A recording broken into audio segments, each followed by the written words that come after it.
You're probably seeing all the headlines about potential tariffs and trade tensions, especially with the U.S. involved. It's the kind of stuff that can make you wonder, what's coming next for the global economy? Absolutely. It feels like we're at a point where there are just so many different threads being pulled. And it's tough to see exactly how they're all going to weave together. Right. So that's our mission today, really, to cut through some of that confusion and give you a clear snapshot of where things stand with these tariff discussions. We've looked at the latest developments to give you the essential information without, getting bogged down in all the jargon. Exactly. Hey, everybody, and welcome back to Sip and Talk. Great to be here. We'll highlight the key moves and try to make sense of what they could mean. Okay, let's start with the big one, China. It sounds like things are, let's just say not exactly moving at lightning speed on the tariff front. Apparently, on May 8th, there was a pretty direct clash over China's demands. Yeah, what's fascinating here is just how stark the initial positions were. China reportedly came to the table wanting a 145% reduction in existing tariffs, just as a starting point for talks. Wow. And the response from the U.S. side, specifically from Trump, was reportedly a very firm no. Like, in all caps, you almost get the sense of the root, right? He also apparently wasn't buying China's claim that the U.S. initiated these discussions, reportedly calling that bullshit. Mm-hmm. So not a lot of diplomatic niceties being exchanged there. No, that definitely sets a tone. Both sides seem to be holding very firm lines right out of the gate. However, what's interesting to note is that despite this very public and rather blunt exchange, the market reaction was surprisingly muted. Yeah, you'd think that kind of language might spook things a bit, wouldn't you? But it seems like maybe the market has become accustomed to this style of negotiation. Or perhaps there's an underlying belief that this is just the opening act, not a sign of total collapse in talks. That's a fair assessment. So the main takeaway with China seems to be, discussions are happening, but progress looks slow.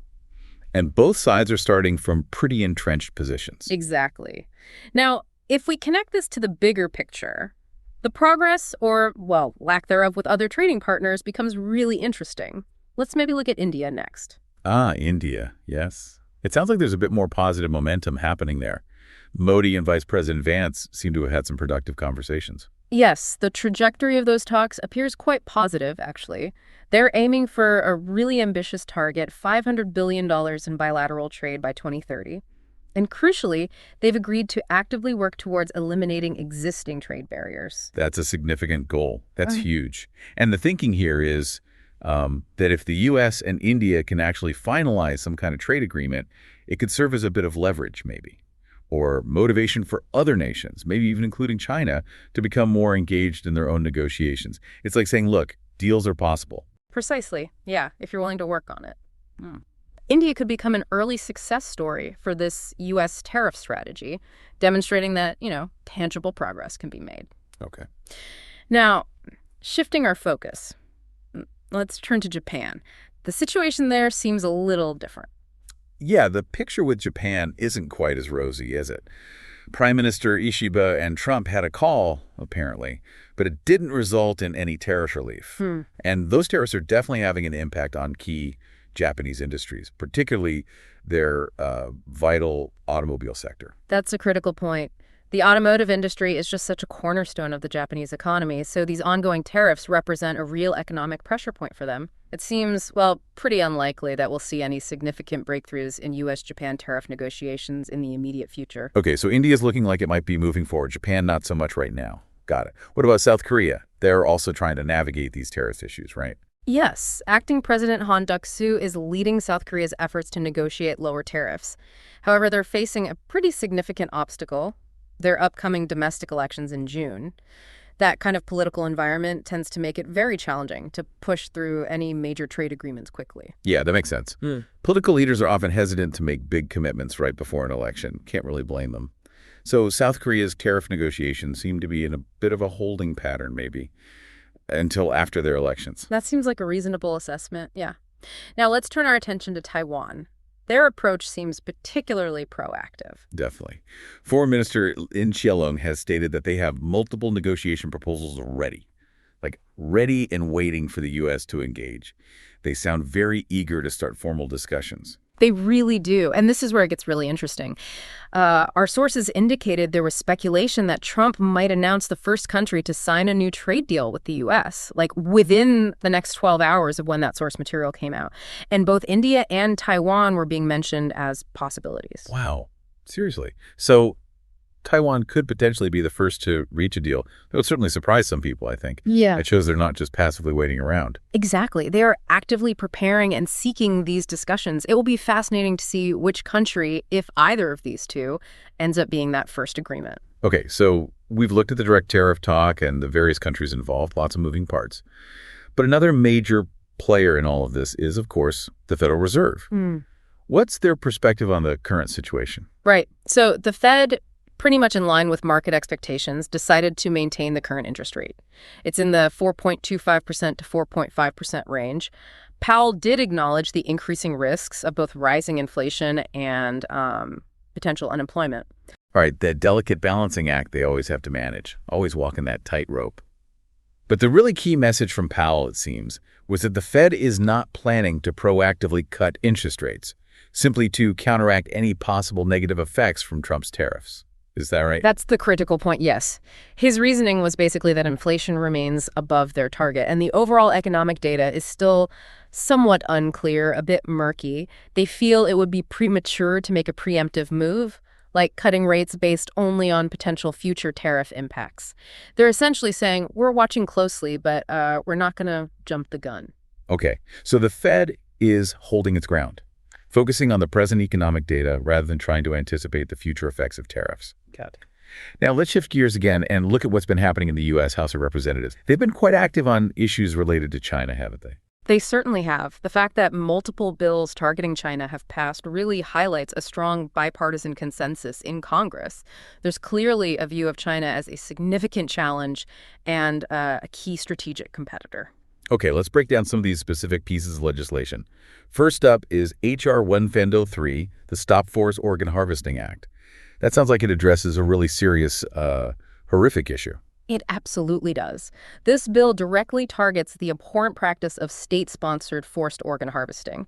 It specifically aims at those involved, particularly members of the Chinese Communist Party, who are credibly accused of orchestrating this systemic harvesting of organs from prisoners of conscience, primarily religious and ethnic minority groups. It's just deeply disturbing. So what concrete actions does this bill take to address it? What are the consequences? Well, the bill mandates strong sanctions on individuals and entities involved in this practice.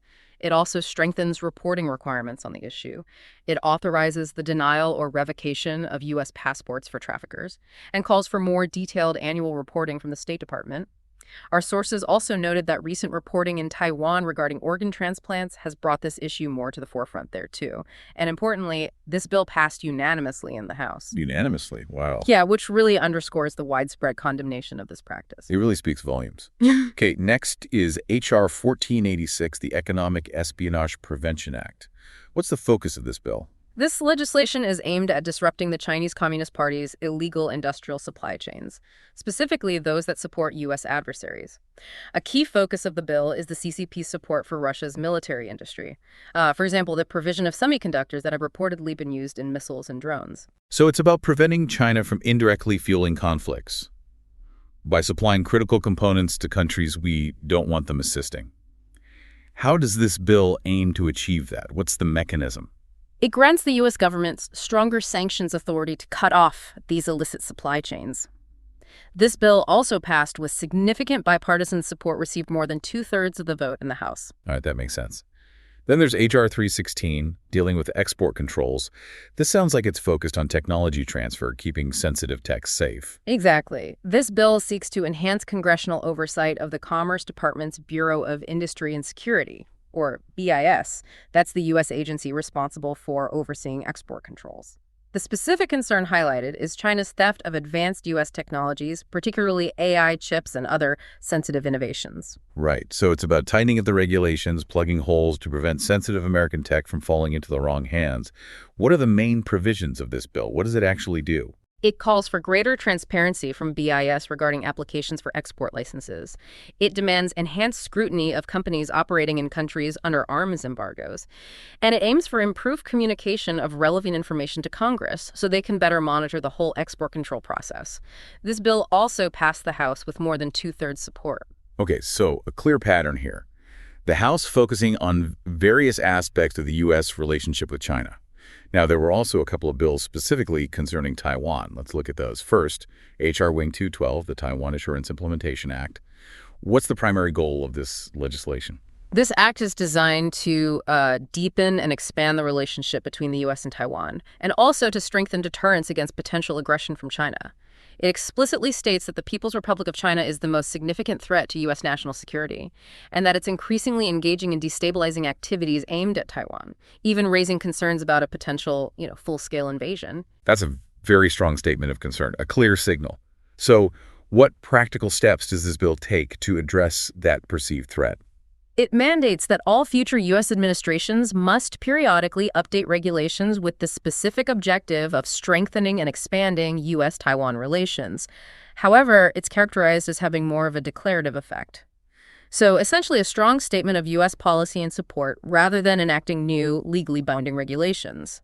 It's seen as conveying a strong message of support for Taiwan, but maybe without creating concrete, enforceable actions immediately. It did pass with over two-thirds of the vote, though. Okay, so it's more of a formal expression of support and intent, perhaps, setting a direction. Then there's H.R. 2416, the Taiwan International Solidarity Act. What's the focus of this one? This bill is an update to the existing Taipei Act, and it's aimed squarely at countering the Chinese Communist Party's ongoing efforts to isolate Taiwan on the international stage.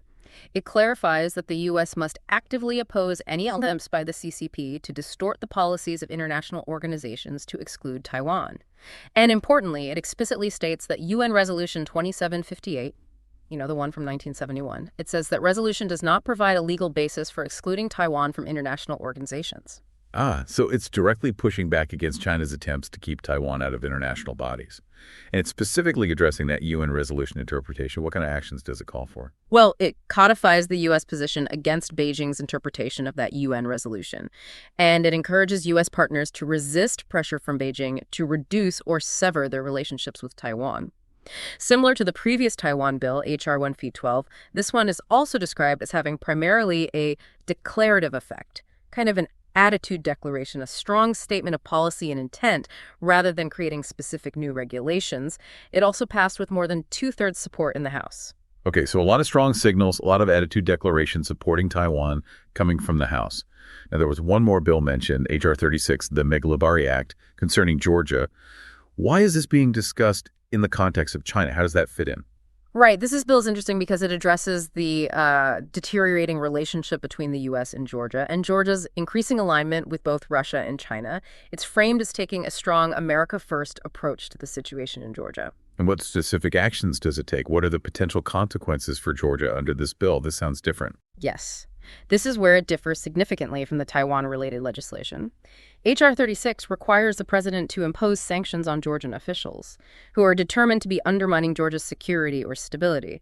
And crucially, the definition of security and stability is pretty broad enough that it could potentially include actions seen as unduly favorable towards the CCP or pandering to their interests or even just showing excessive deference. Wow, that's a pretty wide net. Okay. So unlike the Taiwan bills that are more about making a statement, setting policy, this one has real potential for tangible consequences, for actual sanctions. Exactly. Our sources emphasize that H.R. 36 carries actual guaranteed consequences, unlike the more declarative nature of the Taiwan bills.